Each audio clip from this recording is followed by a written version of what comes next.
F.W. Fitch Company presents Dick Powell as Private Detective Richard Rogue in Rogue's Gallery.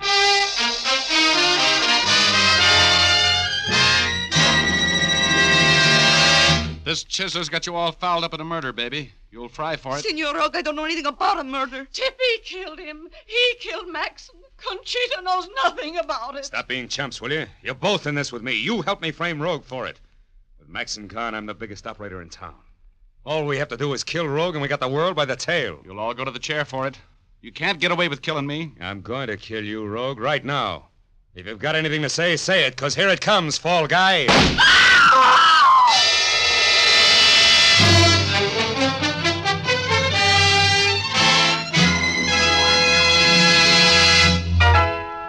Rogue speaking. This afternoon, I found a little case in my crime gallery that brought back memories. You just heard a little of it, enough to know that I was framed for murder. I call the story Little Old Lady, and I'll tell you all about it in just a minute. But first, here's Jim Doyle, who's going to tell you men how to get a fast, clean shave without having to scrape and slave. You bet I am, Dick. Men, the simple, sure way to a comfortable shave is Fitch's No Brush Shaving Cream. The instant you apply this grand cream to your face, the three important shaving ingredients contained in it go to work. They smooth down the flaky top layer of skin and soften up the beard. This makes it easy for your razor to cut whiskers close and clean without nicking or scraping. Among the important ingredients in Fitch's No Brush is a special skin conditioner. This conditioner gently lubricates your skin, protecting it from irritation and burning. After your shave, it gives your skin a cool, refreshed feeling that will linger for hours. For those who prefer a lather cream, there's Fitch's Brush Cream. It gives a swell, hurry-up lather that stays moist and washes off quickly and easily. It, too, contains the special skin conditioner for sensitive skin. Ask for either Fitch's Brush or No Brush Shaving Cream. But for a solid comfort shave, be sure it's Fitch, spelled F-I-T-C-H. Thank you, Jim. And now I'd like to go on with my story. Okay, here's Dick Powell as Private Detective Richard Rogue in another personally conducted tour through Rogue's Gallery.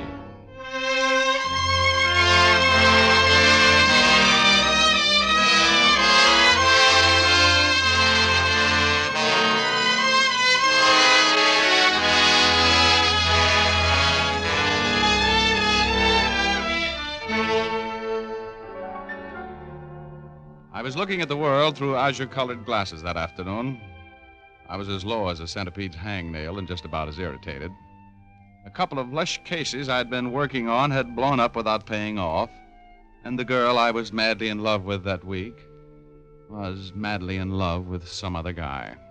I needed some money, I needed a vacation, and I needed a new love interest.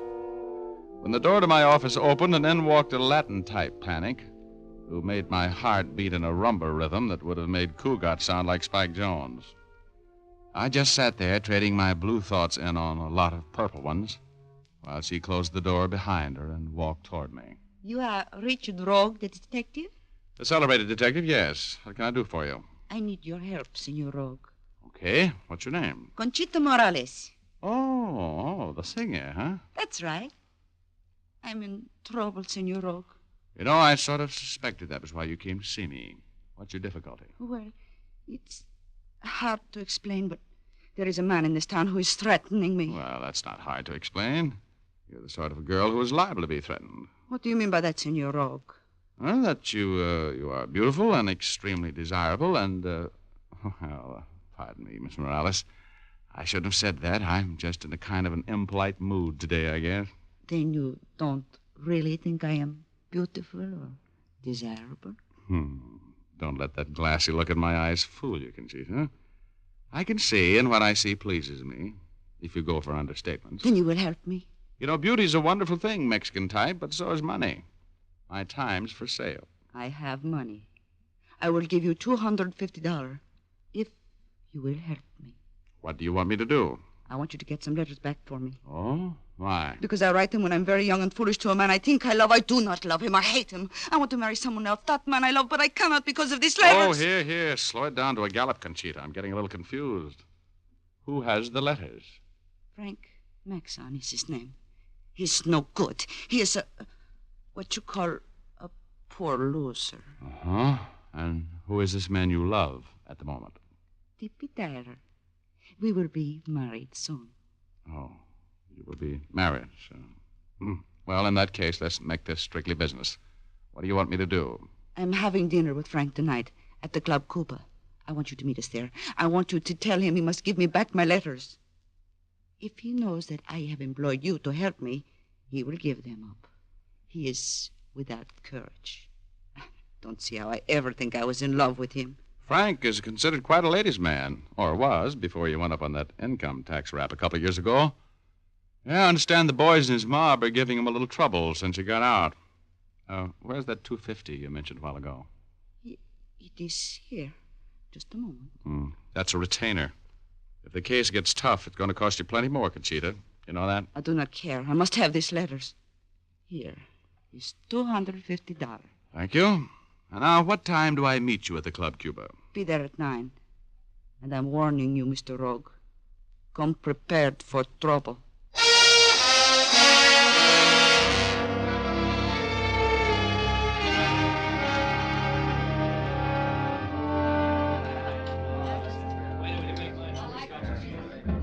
Oh, hello, Senor Rogue. You are late. Sorry, I was held up in traffic. Oh, hello, Frank. Well, what are you doing here, Rogue? Conchita invited me. Sit down, please. Thank you. What is this, a surprise party on me, Conchita? Mr. Rogue is working for me, Frank. Yep. I came down to help Conchita recover some letters from you. How about it? Nice of you to be interested, Rogue, but Conchita and I can take care of our own affairs without any outside assistance. Goodbye, Rogue. No, I like it here. Where are the letters, Frank? You bore me, Mr. Rogue. I wish you'd leave. Make him give them to you, Richie Rogue. I want those letters, Frank. You ever hear of blackmail? I'm not blackmailing anybody. Those letters are mine. They came to me through the mail. If I want to keep them, I will. But you're threatening me with them. That is illegal, isn't it, Mr. Rogue? Sure. It's especially illegal for a guy who's out on parole. Who's going to call the cops in on this deal? You, Conchita? Mr. Rogue will handle it for me. Look, sweetheart, it's no go. See? You and I'll just have to work this out our own way. Hit him, Mr. Rogue. Kill him. No. Now, there are ways of handling petty larceny pasties like Frank that you never heard of, Conchita. Look, Frank, you know you've got 2 strikes against you. Are you going to play ball with me? Conchita's mine, and she's going to stay that way, Rogue. She's not getting away from me with your help or any other way. Oh, I've asked you 2 or 3 times to get out of here, Rogue. Are you leaving? No. I'm sorry about this. I always liked you, Rogue. Oh, Smitty. Yes, Mr. Maxon? Will you ask the boys to throw Mr. Rogue out, please? If your thugs lay a hand on me, I'll break your neck, Maxon. We'll see. Throw him out, boys.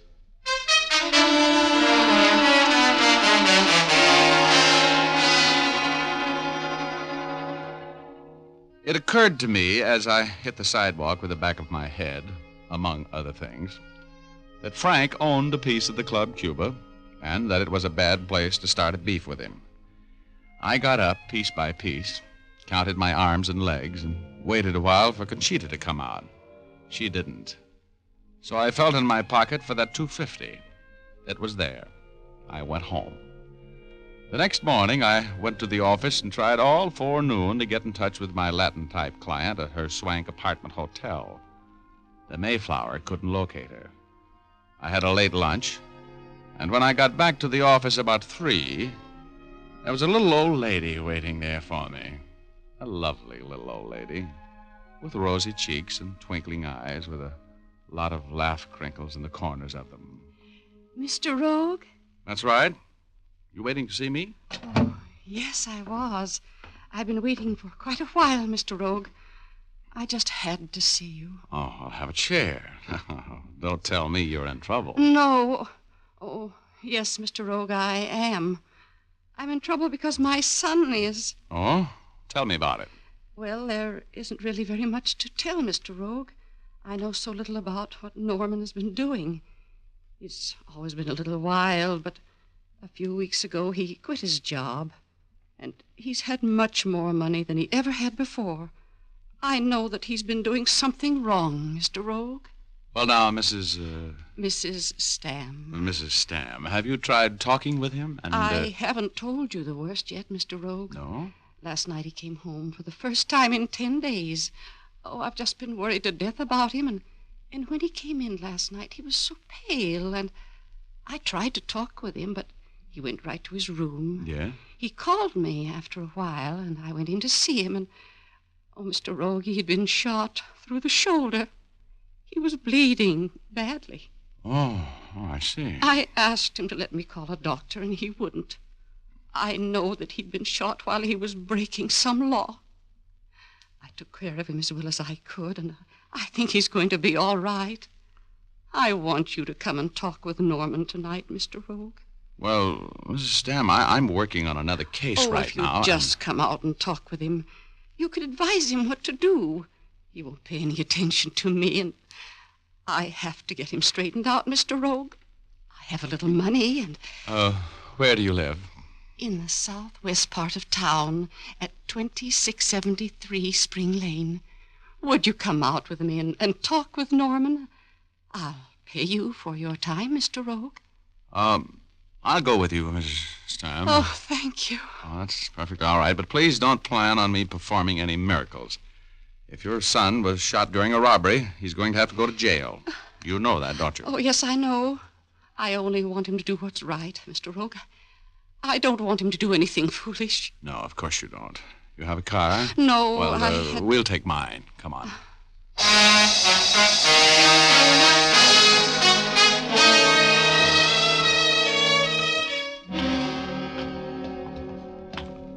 Well, you certainly have plenty of privacy out here, Mrs. Stam. Yes, it's lonesome. But my husband bought it many years ago. He thought then that it would build up out here, but it hasn't. Did your son know you were coming in to see me? Oh, no, I didn't tell him. He's right here in the front bedroom, Mr. Rogue. Oh, please try to understand Norman, Mr. Rogue. He's a very sensitive boy. Oh, all right. I'll take it easy with him. He's gone!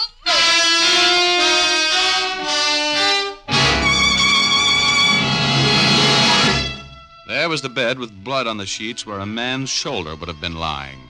There was no note. No sign of the wounded boy I'd made the trip to see. The little old lady was almost hysterical. I finally got her calmed down.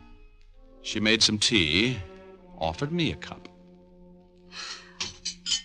I should never have gone away and left him. I should have known better. He was frightened, Mr. Rogue. No, drink your tea, Mrs. Stam. Don't cry. Don't worry. I'll take care of everything for you. We'll find him. You will help me, won't you, Mr. Rogue? Oh, of course. Please drink your tea. Don't you like it? I love it, yes. It's, it is a little bitter. It's a special kind my oldest boy sent me from China. Well, I'm feeling a little woozy. You are? Well, that's right. That's the way it should be. You poisoned me, you. That's right, Mr. Rogue. I did.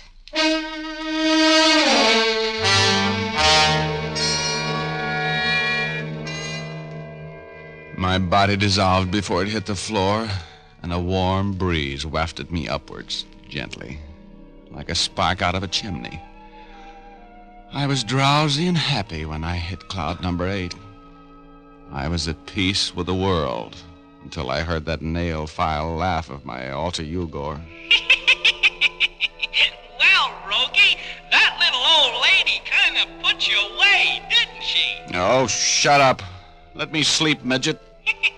Don't you think you better get downstairs and see what's going on? Why? Oh, there must be some reason why Mrs. Stam, if that's her name, gave you those knockout drops. Look at you, knocked out by Lavender and old Mickey's. Bright boy. Why do you suppose she did it, Pest? Oh, I don't know, but you'd better find out. You're in a jam, Rogie. Oh, I'll bet that Conchita dame fits in here someplace. Get out of here, Rogie. Okay. Don't push, Igor. You're my friend. Going down. Going down. Next stop, planet Earth. Last car just leaving. Cut it out. Oh, look out. Oh, here I go again. Goodbye, Rogie.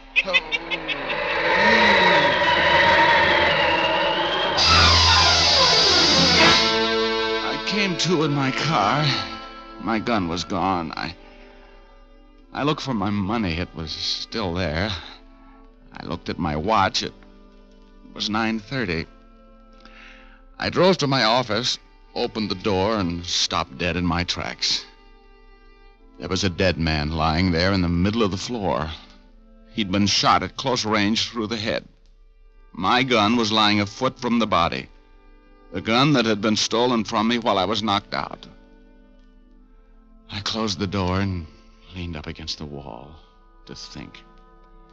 I was still leaning there when the door opened. Hello, Rogue.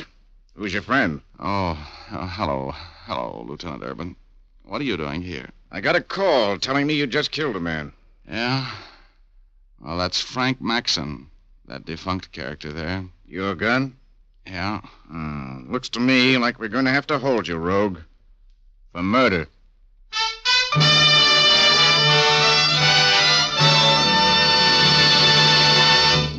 We'll return to our story in just a moment.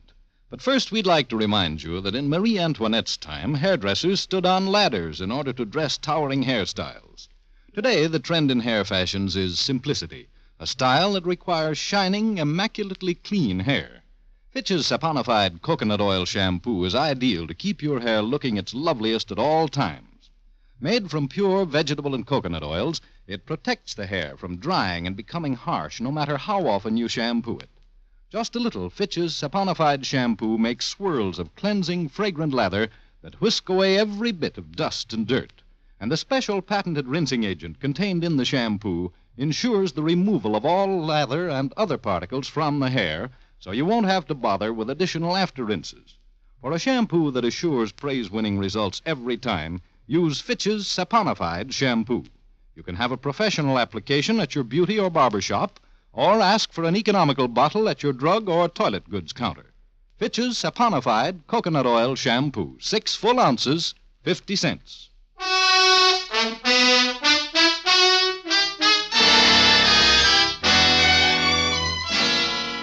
Now back to Rogue's Gallery. Dick Powell, as Richard Rogue, is telling our story. What started out to be a very quiet day brought Conchita Morales, the Mexican singer, to my office.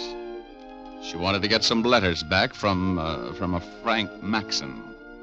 I went with her to meet Maxon in a cafe, and we had a brawl in front of plenty of witnesses. After I made a few threats, I got thrown out. Next morning, I tried to find Conchita and couldn't. That afternoon, a little old lady came to my office, told me her son Norman Stamm had been wounded in a holdup. And I went with her to her home. When we got there, her son was gone. I drank a cup of tea, which was sweetened with knockout drops, and, I woke up in my car, drove to my office, and walked in to find Maxon, the man I'd threatened, shot to death with my gun. While I was standing there wondering what to do next, Lieutenant Urban of Homicide walked in. Looks like we're going to have to hold you, Rogue.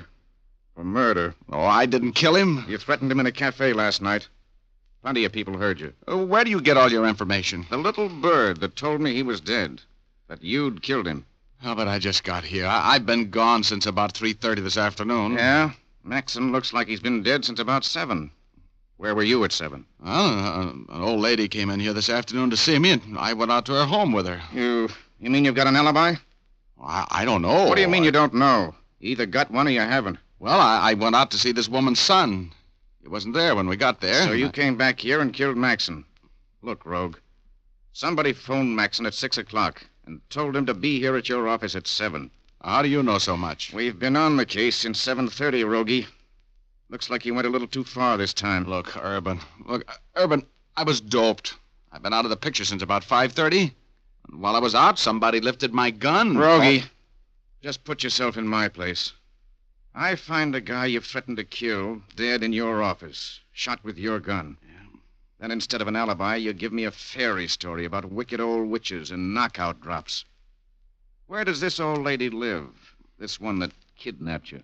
Out southwest on Spring Lane. Let's go out there and talk to her, Urban. Okay? Okay, Rogie? We'll just ride in the squad car, just in case, eh?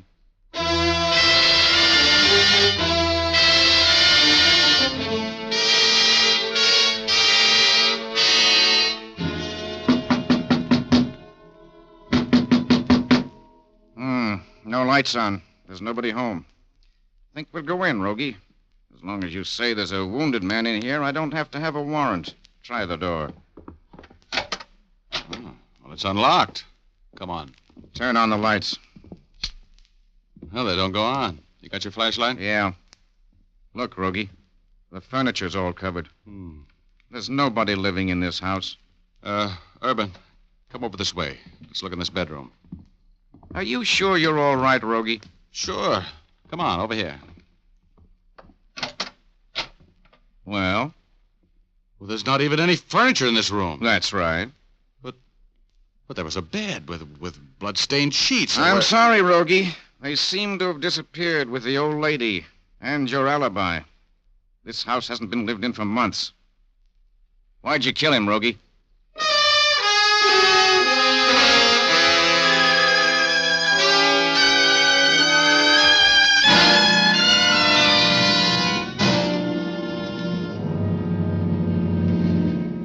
Look, Urban, you know me better than to think I'd pull a dumb rub out like that in my office. Yeah, but there are no fingerprints on that gun but yours, Rogie. And he was killed in your office, and you don't have an alibi. What am I supposed to do? I'm a cop. I've got to believe the evidence. Oh, sure, I can see it that way. Well, I've been framed by an expert. Have any ideas? Some vague ones. Well, I'm gonna pull up here and get some cigars in that cigar store. If you're not here when I get back, I'll expect you at headquarters in an hour. Thanks, Urban. Good luck, Rogie.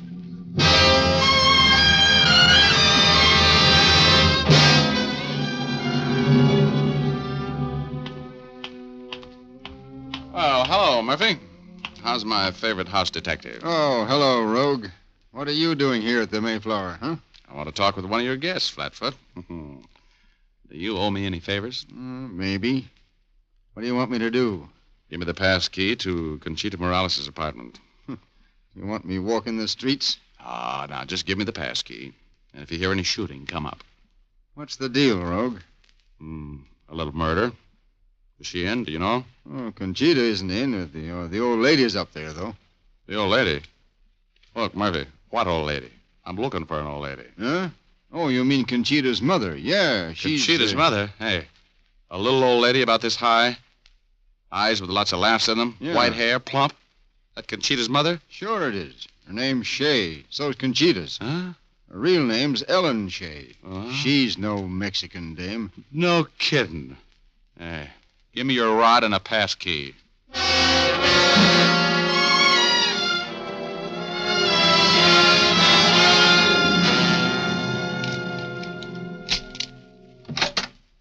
No, don't get up. Please, Mrs. Shea. Just keep your seat. Oh, Mr. Rogue. Yeah, surprised to see me? Yes, I am. A little. I can understand that, Mrs. Shea. You figured me for a murder rap, didn't you? Please don't point that gun at me. For some reason or the other, Mrs. Shea, I don't trust you. Oh. Where's Conchita, or whatever your daughter's name is, that Latin from Manhattan, that phony Mexican... I won't have you talking that way about my daughter. What do you expect me to call her? After the two of you framed me for murder. Murder? You said that before. What do you mean? Are you going to drop that act? Murder, I said. And murder's what you framed me for. Now, sit down. Where's Conchita? I'm expecting her any moment. Drop that gun, Rogue. Oh, Tippy, where have you been? I've been waiting for you to come in. He keeps talking about a murder. I said drop that gun, Rogue. And why should I drop the gun? Because if you don't, I'm going to pull the trigger on this one. And it's resting at the back of your neck. Come on, drop it. Oh, well. Where did you come from? I was in the kitchen mixing myself a drink, fortunately. Tippy Tyler, huh? I suppose you're the man Conchita's in love with at the moment. That's right. They're going to be married, Mr. Rogue. In the death house, I hope. It's wishful thinking, Rogue. The two of you killed Frank Maxon, didn't you? Killed him? Killed Mr. Maxon? Oh. No, Rogue. You did, according to the cops and all the evidence. You were Frank's right-hand man before he went up, weren't you, Tippy? Mm-hmm. He kind of took over while he was gone. Go on, talk, Rogue. I'm just figuring out what I'm going to do with you. Oh, Conchita. Hello, Mama. What are you doing here, Senor Rogue? He's making things difficult, Angel. I just dropped in for a little chat about a house out on Spring Lane and a wounded man who wasn't there and a murdered man in my office. That's all. It was a very nice job of framing me, Conchita, Ellen Shea. And you can drop that broken-down accent. Okay, Mr. Rogue, smart guy. What happened? Who was murdered? Well, you ought to know. You helped to plan it. I did not. I don't know what you're talking about. I've been arranging things for us, Conchita. Frank Maxon is dead. Your mother helped arrange it. I didn't know what I was doing, Conchita. Honest, I didn't know. That's a lie, and you know it. You and your daughter are in this thing too far to get out now unless you smart up fast. There's too much talk going on in here. Maxon's dead. He was found dead in Rogue's office, shot with Rogue's gun. Rogue's as good as burned for it. Mama, did you kill him? No, I didn't, Conchita. Look, sweetheart, everybody heard Rogue threaten Maxon last night. It was our chance to get rid of him.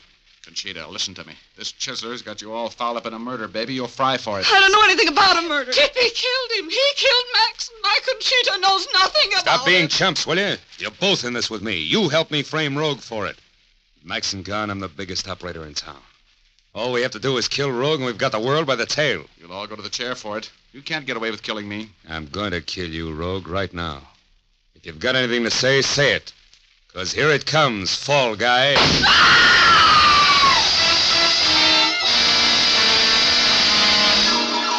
The little old lady picked up my gun and let Tippy have it right between the eyes. He never knew what hit him. The house dick came charging in, and she told him the whole story. Tippy owned that house she took me to. He framed it with the old lady to get me out of the way, giving her some cock-and-bull story about wanting to search my apartment. She pleaded guilty to giving me the knockout drops, but denied, knowing that he was framing me for murder. And as long as she saved my life and gave me an alibi for the time of the murder, I believed her. The judge let her off with a suspended sentence at my request. Conchita was very grateful to me. And when Conchita, she was grateful, oh, the angel, she sing. Oh, brother.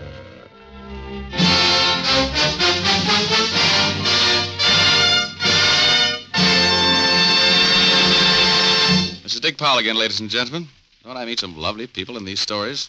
They love murder like Richard Rogue loves money, and it makes a very happy combination. Ray Buffum wrote the story, Leith Stevens composed and conducted the music, and Dee Engelbach produced and directed. But don't forget, you've got a date with us all next Thursday night. We've got a story for you about blackmail, intrigue, and sudden death. We call it Eve and the Apple. So make a date with us, will you? Thanks for listening, and good night, all. Now here's Jim Doyle. Don't forget to tune in again next Thursday, same time. Oh, and by the way, be sure to see Dick Powell in his newest RKO picture, Cornered, at your local theater soon. And as I was saying, don't forget to tune in again next Thursday, same time, same station, when you will again hear Dick Powell as Richard Rogue in Rogue's Gallery. Remember, if dandruff is your problem, ask for Fitch's Dandruff Remover Shampoo. Removes dandruff the first time it is used. Fitch's Dandruff Remover Shampoo is the only shampoo whose guarantee to remove dandruff is backed by one of the world's largest insurance companies. This statement can be made by no other shampoo. Ask for Fitch's Dandruff Remover Shampoo at your drug or toilet's good counter, barber, or beauty shop. Fitch is spelled F-I-T-C-H.